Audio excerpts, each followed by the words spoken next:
All right, roll. Roll sound. Speed.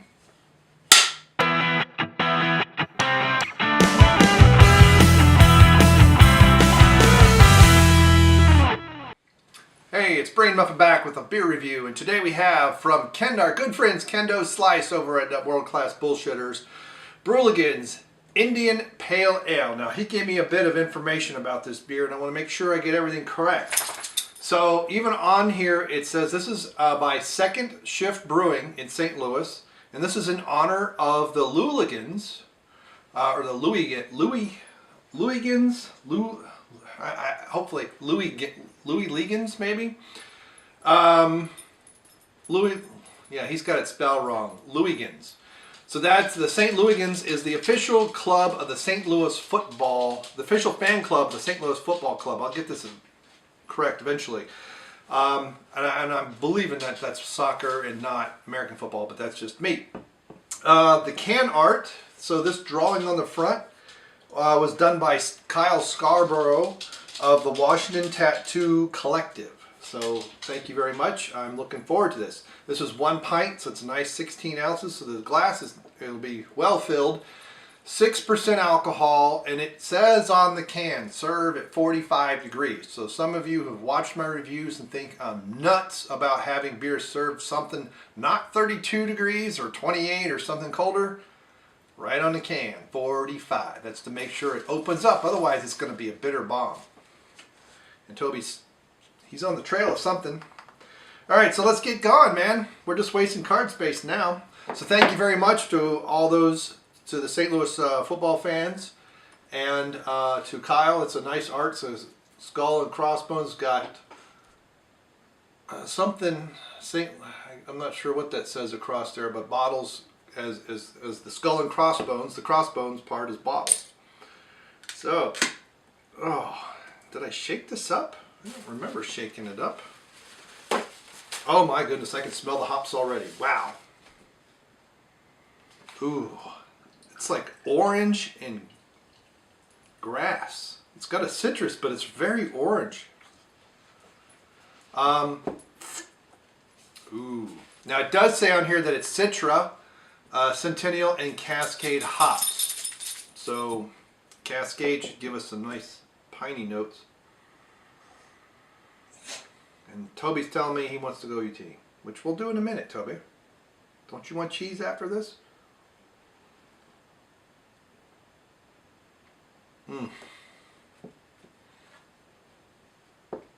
That is very good. 23 IBUs, that's it. That's pretty bitter for 23 IBUs. Untapped says 6.5%. I'm going to go with what's on the can Untapped, sorry. But that is a good, it wants to be in your face, but not quite. It's kind of like gets up and says, and it's just there. Doesn't kick your teeth in. It's got a nice golden color. Nice cloudiness. Could have a little more, it's a little on the yellow side, but that's okay. That's kind of being nitpicky.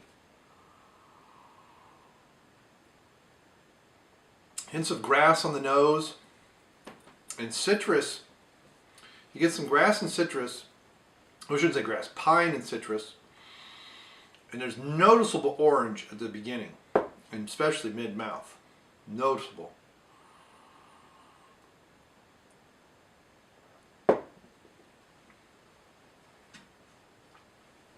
It's a little chewy and a little juicy. We'll go out in a minute. Sit down. It has a good finish.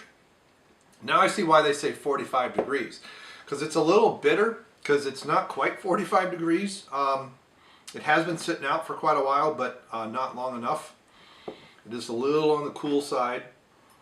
But I can tell that malt's going to open up and it's going to balance out really nice. It's not overly bitter, but it does feel like more than 23 IBUs. It feels more like about 40. But that's what why the warmer temperature, and that malt will help level that bitterness out on the end. That's quite good. If you are wanting to try, I'm going to give that a 4.5. And I would love to try this on draft because I bet you it's even smoother. Because it's pretty smooth out of the can. Even a little on the cold side. This is probably close to 40 degrees. Probably like 38 or so. But wow. That is good. It's like, to me it's a good introduction to a strong IPA. So if you're used to pale ales or maybe a hoppy pale ale and you're a little worried about an IPA being a little too piney, too chewy, too grassy, this is kind of in between. It's a nice gentle roll into the IPA realm without just getting your head blown off by hops. And I'm not talking like doubles and triples and stuff like that. I mean, those are really, really hoppy. Oh, it's got a nice malt tone to it as well. It's kind of behind all of those. It's got, especially, I noticed the fruitiness more out of the can than out of the glass. But the Citra is going to give it some characteristics, but I'm getting a little bit of lemon and mostly orange. Yeah, right there. I can really smell it on the nose now. It's starting to really open up.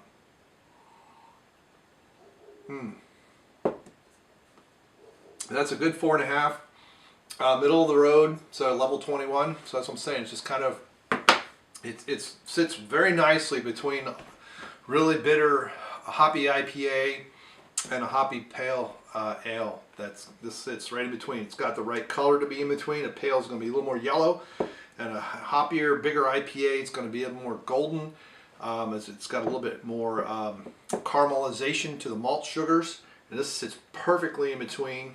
I'm not sure what does that mean. SRM is 7, and this is a nice transition from a hoppy pale into the IPA realm. So thanks again, Kendo Slice.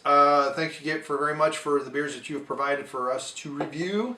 These are very good, and so far I've enjoyed almost all of them. It's been a nice experience. I look forward to the rest. Thanks for stopping by. Please share and like the video, and we will see you next time. Bye.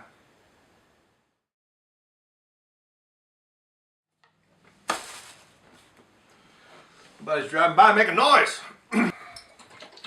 Sit down, Toby. And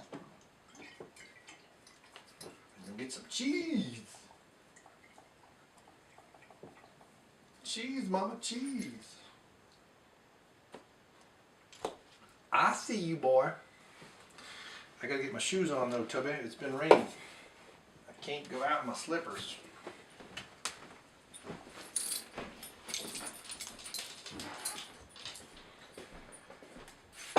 Yeah, now that you think you're gonna get some cheese. Oh, this will go well, dear.